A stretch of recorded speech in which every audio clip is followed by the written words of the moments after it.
Olá! Salve, salve galera, tudo certo? Estamos aqui para o nosso quinto encontro de História Geral do Quarentinando com História. Nesta aula de hoje daremos continuidade a um conteúdo iniciado na semana passada, quando começamos a fazer uma introdução sobre a Idade Média.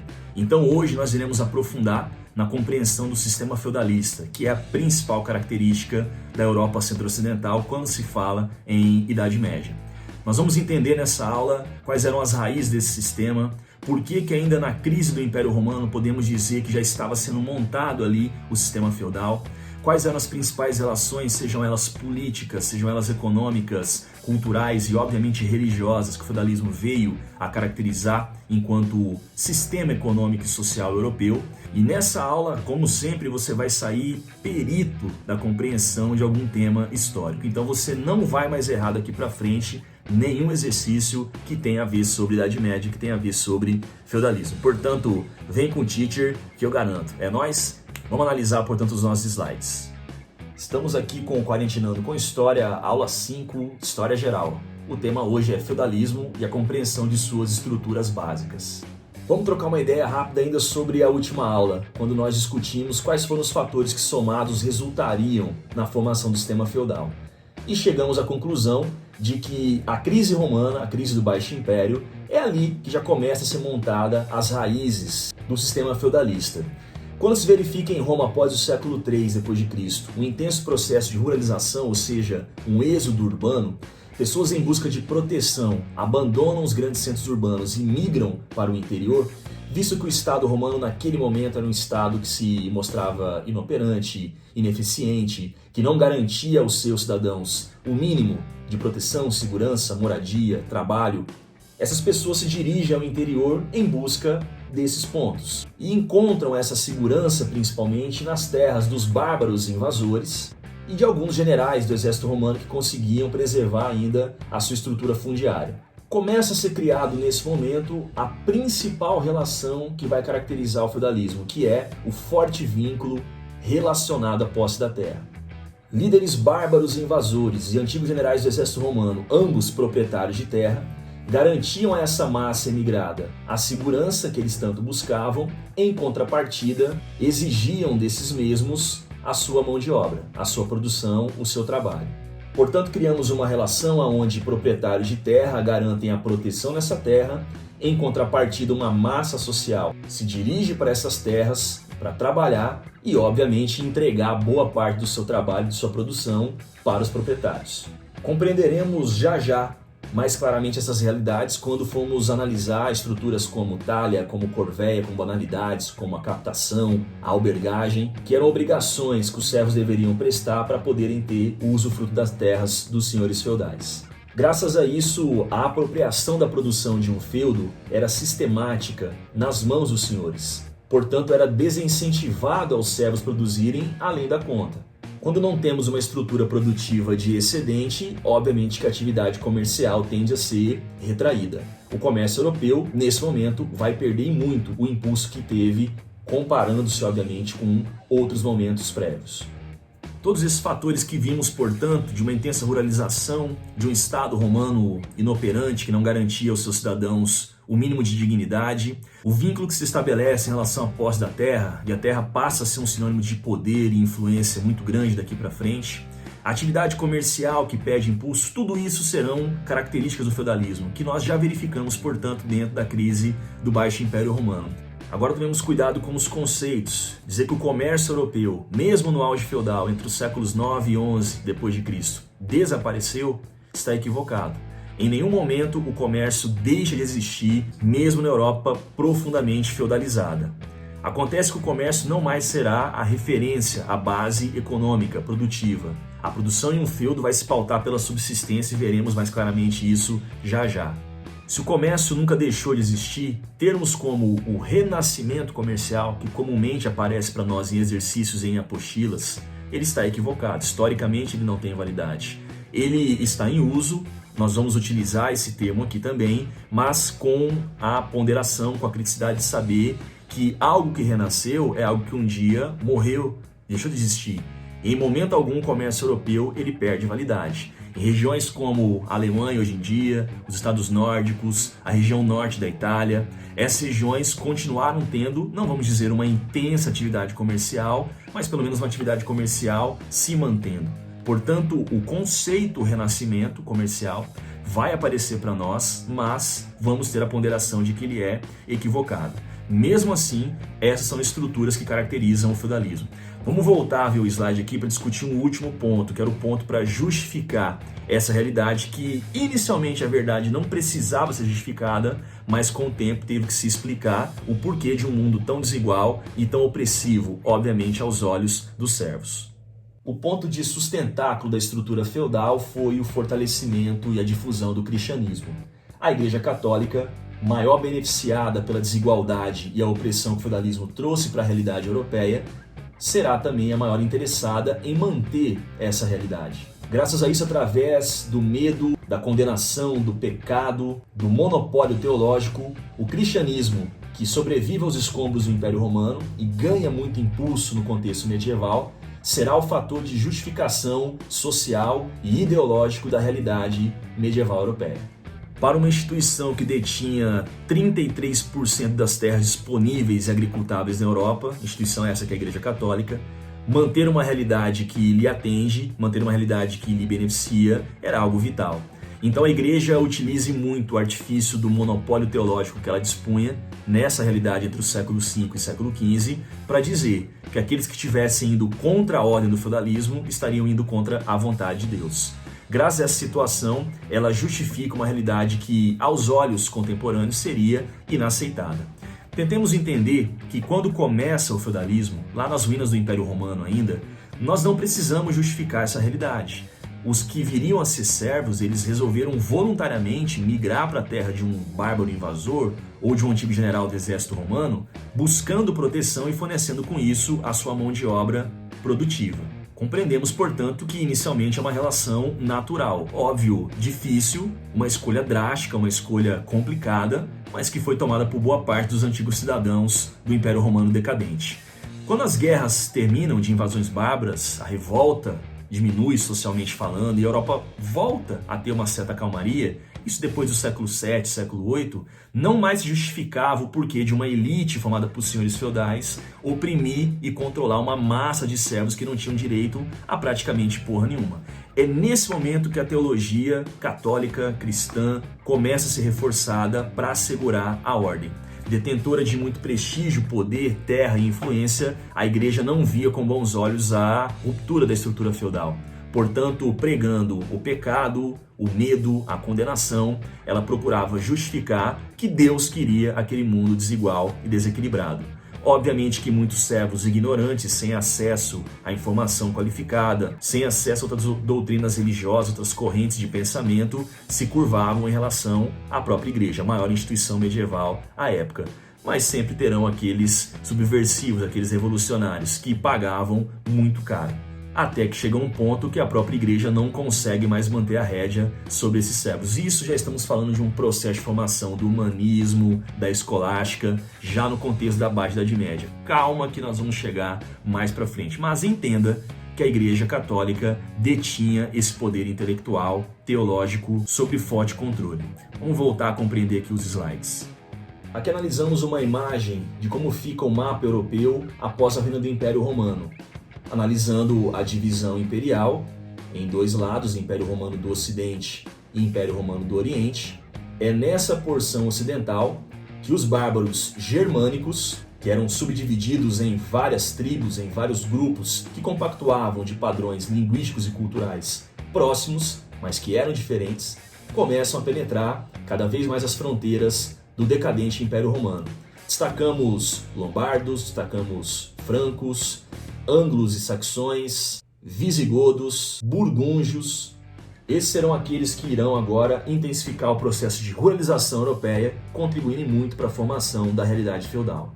Façamos uma compreensão rápida aqui de que, lembre sempre, bárbaro era todo aquele que não era romano. Nós estamos especificando os bárbaros de origem germânica, que era uma nação bárbara, não a única.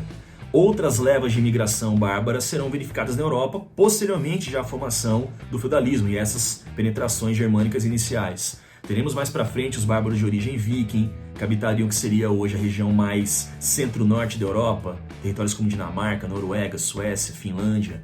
Teremos os bárbaros hunos, que saíram do que seria o extremo leste asiático hoje, a Sibéria principalmente. Teremos os magiares, que saíram das estepes asiáticas. Todos eles eram nações bárbaras. Nós vamos nos ater a um tipo de bárbaro específico para a compreensão desse mundo feudal, que eram os bárbaros germânicos, principalmente os francos, que vão caracterizar a mais importante e sintética relação feudal que se caracterizou na Europa. Portanto, vamos sempre ter na cabeça esse aspecto. Bárbaro era todo aquele que não era romano, e nós estamos falando de um tipo de bárbaro, que era especificamente o bárbaro germânico. Vamos voltar aqui aos slides. Compreendendo, portanto, quais foram os fatores que levaram à formação do feudalismo, veremos agora um ponto interessante, que são as contribuições diretas que tanto os romanos decadentes quanto os bárbaros invasores legarão para esse sistema feudal. Quando se fala de contribuições romanas, teremos 3 pontos principais: a estrutura da clientela, o colonato e o precário. No que tange às contribuições bárbaras, 2 pontos de destaque: a relação do comitatus e a característica presente do belicismo. Esse é um tema muito cobrado em vestibulares, em exercícios rotineiramente para vocês aí. Quais foram as contribuições que tanto romanos quanto bárbaros empreenderam ao feudalismo? Quando se fala de Roma, os 3 aspectos principais foram discutidos, portanto, que foi a relação de clientela, o colonato e o precário. Vamos retomar a compreensão da Roma antiga, lá na formação monárquica ainda, que é onde surge a relação de clientela. Cliente em Roma era todo aquele que se aproximava de um patrício poderoso e trabalhava para esse patrício, buscando proteção, buscando conforto material muitas vezes, falando bem desse patrício em público, dando força política para o mesmo. Era uma relação de fidelidade, de honraria, em que a palavra de um para com o outro contava muito. E obviamente uma relação de submissão, de um superior e um subordinado. Essa relação pode ser encontrada também no feudalismo. Relações de sucerania e vassalagem, as relações entre os nobres, entre o próprio servo e o próprio nobre, tudo isso se pautava por uma base também de clientela, aonde uma troca de favores, todos eles estão ganhando alguma coisa, óbvio, um ganha muito mais do que o outro, mas todos estão ganhando alguma coisa, vai ser o cerne da relação. Isso, portanto, presente lá na República Romana, continua se mantendo e se aprofundando na estrutura feudalista. Já o colonato é aquela lei criada pelo imperador Constantino no começo do século IV d.C., que obrigava os migrantes romanos a se fixarem em uma terra quando realizavam a primeira migração. Quando abandonava uma cidade em Roma, decadente, com revoltas, com graves problemas internos, e buscava proteção no interior, naquele processo de ruralização que discutimos agora há pouco, a primeira terra na qual me dirigia, eu deveria me fixar nessa terra. Não poderia continuar um processo migratório. Esse cenário cria uma prisão dessas pessoas na terra. Dentro da terra se tem liberdade, dentro do feudo se tem liberdade, mas eu não poderia mais migrar para um feudo posterior. Com isso acaba se estabelecendo e se reforçando também relações de fidelidade, relações de dependência e obviamente de vínculo profundo com a estrutura fundiária. O terceiro ponto de contribuição romana foi o precário, que basicamente era representada pela formação dos latifúndios. Os pequenos proprietários, eles não conseguiam com o tempo competir com o latifúndio escravista de generais romanos, em boa parte, grandes proprietários patrícios, e se viam obrigados, esses pequenos proprietários, a se desfazer de suas terras ou vender por preços irrisórios. Essa concentração de terra na mão de poucas pessoas, de uma elite fundiária, já era uma característica, portanto, romana, representada pelo tal do precário, que é quando se elimina a pequena propriedade. Isso, obviamente, vai ser uma característica muito visível, muito forte no mundo feudal. Também podemos considerar como uma contribuição indireta da Roma Antiga. Voltaremos agora para os slides para ver as contribuições daqueles que realmente formaram o feudalismo, que eram os bárbaros, que estarão agora conquistando e dominando quase que 100% da Europa centro-ocidental. Vamos voltar aqui para os slides. As contribuições bárbaras se pautavam em 2 aspectos principais, o comitatus e o belicismo. Belicismo podemos compreender como uma característica de guerra muito presente, uma sociedade guerreira que se pautava pela conquista, pela invasão, pelos saques, e os bárbaros vão legar isso para a realidade feudal, e o comitatus será a principal contribuição para a formação da sucerania e vassalagem. Quando se fala de belicismo bárbaro, há que se ter aqui uma ressalva. Professor, os romanos também não eram grandes guerreiros? Sim. Porém, eles foram grandes guerreiros lá atrás. Esse período de formação do feudalismo, que é o Baixo Império Romano, os romanos já não mais conquistam, já não mais estão expandindo. Então, os grandes guerreiros europeus são aqueles que estão invadindo o Império Romano. Entenda-se eles pelos bárbaros. Portanto, mesmo sendo um grande guerreiro, o romano não é ele que vai contribuir para essa formação da realidade bélica medieval, e sim os bárbaros invasores. A segunda contribuição é a mais importante. O comitatus era uma tradição bárbara, onde os chefes tribais guerreiros, quando conquistavam um novo patrimônio, a terra conquistada era em boa parte dividida, como recompensa para aqueles que auxiliaram na conquista. Então, eu, sendo um grande guerreiro, um grande conquistador bárbaro, tinha aqueles que me auxiliavam por trás. Assim que eu conquistava um novo patrimônio, devido a esse auxílio que me foi prestado, como recompensa eu doava parte do novo patrimônio. Essa é a relação básica que vai estruturar suceranos e vassalos no contexto medieval, onde o sucerano é quem doa a terra, vassalo é aquele que recebe. Mas lembre-se sempre, esses dois eles eram nobres. Jamais estabeleciam uma relação entre nobres e entre servos, né? Muitos acreditam que o vassalo era um servo. Não. Tanto o vassalo quanto o sucerano, ambos eram nobres. Somente a eles estava permitido a atividade militar, a conquista e a posse de terras. Portanto, os bárbaros faziam isso, essa doação de patrimônio conquistado entre os chefes conquistadores, as tribos guerreiras expansionistas, e essa vai ser a principal relação de nobreza, de fidelidade e honraria que caracterizou o mundo medieval. Comitatus, portanto, é a grande contribuição bárbara para a relação social de poder com vínculo com a terra. Vamos voltar a falar um pouquinho agora sobre a estrutura geográfica do feudo, como é que ele se dividia. Vamos ver os slides aqui. Podemos caracterizar o sistema feudal, onde a terra é a coisa mais importante, sinônimo de riqueza e poder. Não uma riqueza material como se tem, por exemplo, no sistema capitalista, onde mais rico é aquele que mais dispõe de capitais, mas sim uma riqueza relacionada à posse da terra. Quanto mais terra, mais riqueza eu terei devido à produção que é feita nessa terra e mais poder e influência exercerei no aspecto social. Graças a isso já foi dito a vocês que a Igreja Católica era a instituição mais rica e poderosa nesse contexto medieval.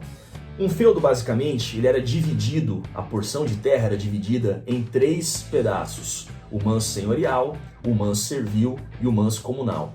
Vamos analisar aqui uma imagem, 2 imagens na verdade, para ficar mais clara a nossa compreensão. Aqui ao centro nós temos um castelo muito característico do cenário medieval, aonde conjuntamente a terras próximas a esse castelo, teríamos o que se chama de o manso senhorial. Essas são as terras de uso exclusivo do senhor feudal. Ninguém poderia trafegar por essas terras sem a permissão do mesmo. Próximo a esse manso, nós temos o manso servil, que eram as terras de posse do senhor feudal, mas de usufruto dos servos. Aqui os servos residiam, aqui eles produziam, aqui eles tiravam o seu sustento. Lembre-se sempre que a terra não pertence aos servos. Todo feudo pertence ao senhor, mas aqui é concedido a esse servo o usufruto do patrimônio. Ainda alguns feudos tinham uma terceira composição, uma terceira parte, que era o manso comunal, geralmente pastagens, bosques, florestas, que eram terras de uso coletivo, tanto utilizadas pelos senhores quanto pelos servos. Teria-se um livre trânsito nessas regiões.